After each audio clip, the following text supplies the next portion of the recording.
आकृति और सुनील की शादी हुए 10 साल से अधिक हो गए थे। इन 10 सालों में सुनील ने आकृति को हर संभव खुशी देने की कोशिश की, लेकिन वो थी कि बात बात में सुनील को ताना दिया करती थी। उन दोनों की एक बेटी थी, शिप्रा। सुनील एक सरकारी डिपार्टमेंट में क्लर्क का काम करता था। उसकी तनख्वाह कम थी, लेकिन वहाँ ऊपरी कमाई बहुत थी। लेकिन वो बहुत ही ईमानदार था। एक दिन की बात है, दोपहर के समय सुनील के दफ्तर में एक सेठ उससे मिलने आया और टेंडर पास करने के बदले 10 लाख रुपए घूस देने की बात कही। आपको बात समझ में नहीं आती क्या? 10 लाख क्या 10 करोड़ भी देंगे तो भी मैं बेईमानी नहीं करूंगा। चलिए अब आप यहाँ से जाइए, मेरा समय मत खराब करिए। शाम को जब आकृति को इस बारे में पता चला तो हाय हाय, ये किस आदमी से मेरा पाला पड़ गया है। मन तो करता है कहीं भाग जाऊं। वो गुस्से में उठकर दूसरे कमरे में चली गई। सुबह तक वो दूसरे कमरे में ही लेटी रही। क्या हो गया तुम्हें? बुखार तो नहीं लग रहा है? फिर क्यों लेटी हुई हो? शिप्रा और मेरे लिए नाश्ता नहीं बनाना क्या? हाँ हाँ, क्यों नहीं बनाना, जरूर बनाना है। मुझसे शादी करके तुम एक मुफ्त की नौकरानी जो घर ले आए हो। बातों को इतना घुमा फिरा कर क्यों बोल रही हो? बोलो ना, क्या बात है? आकृति को तो बस मौका चाहिए था। वो उस दिन सुनील पर फूट पड़ी। मुझसे पूछते हो क्या बात है? तुमसे शादी करना मेरी जिंदगी की सबसे बड़ी भूल थी। ना तो मेरे पास ढंग की साड़ी है, न घर में अच्छा फर्नीचर। किराए के मकान में जिंदगी किराए की हो गई है।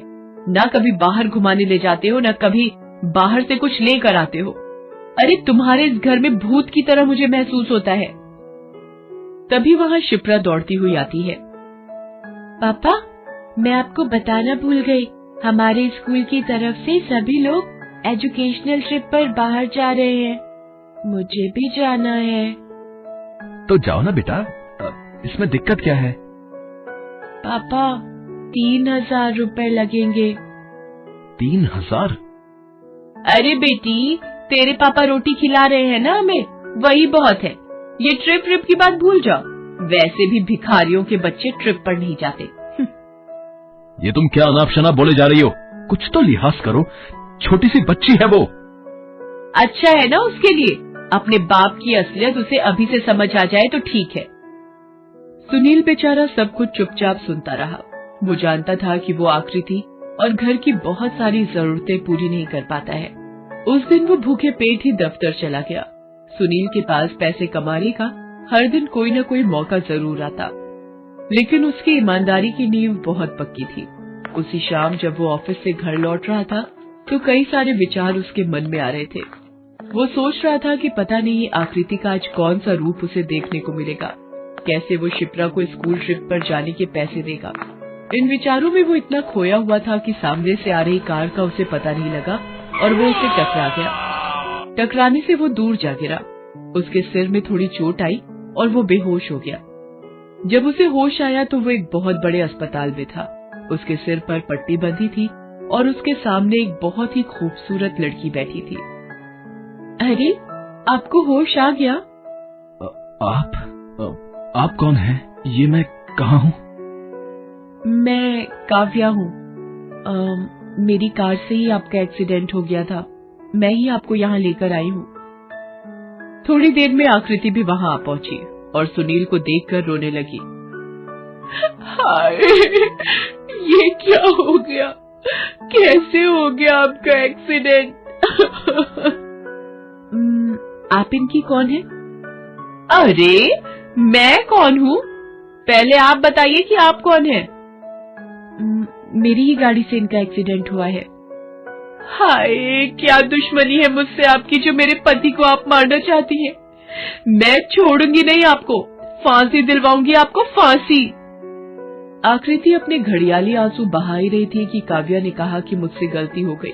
अब बात को बढ़ाकर क्या फायदा। उसने आकृति को कहा कि वो उन्हें 2 लाख रुपए देगी।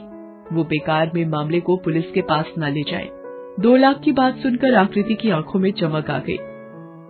2 लाख? कम है क्या? बोलिए कितने पैसे चाहिए आपको? मैं अभी अपने पापा को कॉल करके पैसे यही मंगा लेती हूँ।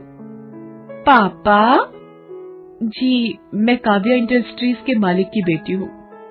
अरबपति काव्या इंडस्ट्रीज के मालिक की बेटी? ये सुनकर आकृति फूली नहीं समा रही थी। वो मन ही मन भगवान का शुक्रिया कर रही थी कि कितनी सही कार से उसके पति टकराए हैं। उसने काव्या से 5 लाख रुपए मांगे। काव्या वो रकम देने के लिए तुरंत ही तैयार हो गई। तभी सुनील ने उसे टोका।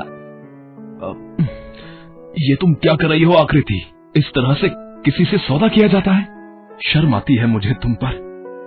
तुम चुप रहो जी, घर में लक्ष्मी आ रही है, उसका रास्ता मत रोको। मेरे रहते ये लक्ष्मी नहीं आएगी। काव्या जी देखिए, गलती मेरी भी है।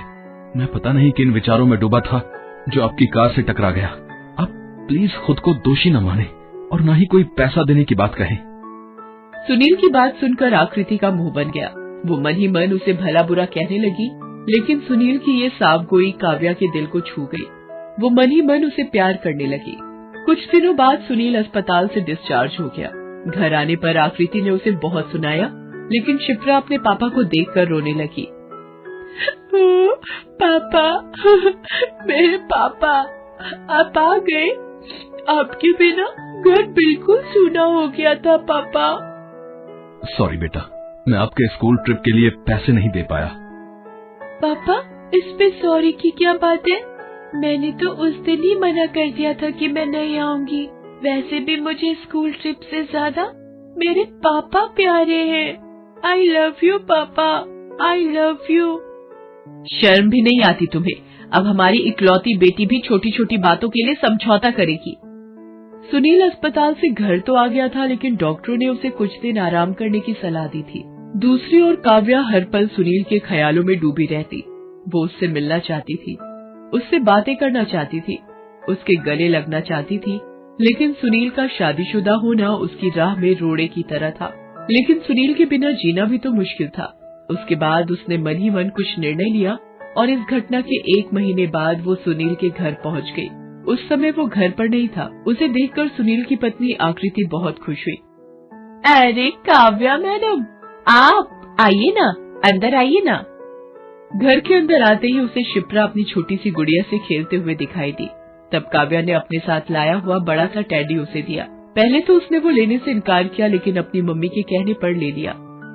आपके पति नहीं है क्या? जी, वो अभी ऑफिस से नहीं लौटे हैं। उनसे कुछ काम था क्या? अरे, उस दिन उनके कहने पर आपने पैसे लेने से मना कर दिया, लेकिन मुझे घर जाकर इस बात का एहसास हुआ कि मेरे कारण आपके घर पर कितनी मुसीबत आ गई है, इसलिए ये पैसे मैं लेकर आई हूँ। प्लीज आप अपने हस्बैंड को मत बताइएगा। आकृति ने झट से पैसों का बैग उसके हाथ से ले लिया। शाम को सुनील के लौटने से पहले उसने नया TV, fridge, AC, washing machine खरीद भी लिया। जब शाम को सुनील लौटा तो उसने पूछा कि ये सब चीजें कहाँ से आई, तो आकृति ने उसे सब बता दिया। उसने ये भी कहा कि मैं तो नहीं गई ना पैसे मांगने, अब कोई खुद से देकर गया तो क्या करूँ। उसकी बात सुनकर सुनील चुप हो गया। दूसरी ओर काव्या किसी न किसी बहाने से सुनील के घर आने लगी। न सिर्फ घर बल्कि सुनील के ऑफिस भी जाकर मिलने लगी। सुनील को पहले लगा कि वो सहानुभूति के चलते उससे मिलने आती है, लेकिन एक दिन काव्या ने उससे अपने प्यार का इजहार कर दिया। ये आप क्या कह रही हैं? मैं आपकी बहुत इज्जत करता हूँ, लेकिन ये नहीं हो सकता। मैं अपनी आकृति के बिना नहीं रह सकता। काव्या के लिए सुनील की ना दर्द भरी थी, लेकिन सुनील का प्यार वो किसी भी कीमत पर छोड़ नहीं सकती थी। काव्या को अब पता चल गया था कि सुनील की पत्नी आकृति सुनील से ज्यादा पैसे से प्यार करती है, इसलिए उसने आकृति के सामने एक प्रस्ताव रखा। 10 करोड़ और एक 3 BHK फ्लैट, और बदले में आप ये चाहती हैं कि आप सुनील के साथ उसकी पत्नी की तरह रहे और मैं उसे छोड़कर उस फ्लैट में शिफ्ट हो जाऊं? अपनी बेटी शिप्रा को भी आपको यहीं छोड़ना होगा। मंजूर है, मुझे सब मंजूर है। 10 करोड़ में आकृति ने अपने पति का सौदा कर दिया। वो नए फ्लैट में शिफ्ट हो गई। उसे कुछ पता नहीं लगा कि उसने क्या किया है। अब आकृति हर वो काम करती जो अब तक नहीं कर पाई थी। नए नए कपड़े खरीदती, महंगे होटलों में खाती। अब तो उसके पास अपनी महंगी गाड़ी भी थी, तो वो उसमें घूमती। सारी दुनिया उसे अब रंगीन लगने लगी थी। लेकिन 2 महीने बाद ही उसे ये बड़ा सा घर काटने को दौड़ने लगा था। गहने, जेवर सब बेमानी लगने लगे थे। उसे सुनील की बहुत याद आने लगी थी। अपनी बेटी का चेहरा उसके आगे घूमने लगा था। एक रात जब वो सोई तो उसने सपने में देखा कि सुनील बहुत बीमार है। सवेरे जागते ही वो भागी भागी अपने उसी घर में गई। वहाँ जाकर देखा कि सुनील तो बिल्कुल ठीक है। वो किचन में अपने और शिप्रा के लिए नाश्ता बना रहे हैं। सुनील, शिप्रा। आकृति की आवाज सुनकर सुनील दौड़कर उसके पास आया। आकृति, तुम यहाँ? मुझे माफ कर दो सुनील, मैं तुम दोनों के बिना नहीं रह सकती। मुझे नहीं चाहिए पैसा, बंगला, गाड़ी। मैं तुम्हारे साथ 2 रोटी में खुश हूँ। कहाँ है वो काव्या? मैं उसे सब लौटा दूंगी। मैं किसी से तुमको शेयर नहीं कर सकती। आकृति, तो क्या मैं अपने आप को किसी से शेयर कर सकता हूँ? मैं तुमको बहुत प्यार करता हूँ। हाँ, कुछ चीजें मैं नहीं दे पाता, लेकिन कोशिश तो करता हूँ। और जहाँ तक बात रही काव्या की, वो कभी मेरे साथ रहने नहीं आई, क्योंकि मैंने उसे साफ कह दिया कि मेरे शरीर, मेरी आत्मा पर सिर्फ आकृति का अधिकार है। ये सुनकर आकृति ने उसे गले लगा लिया। फिर वो सभी खुशी खुशी रहने लगे।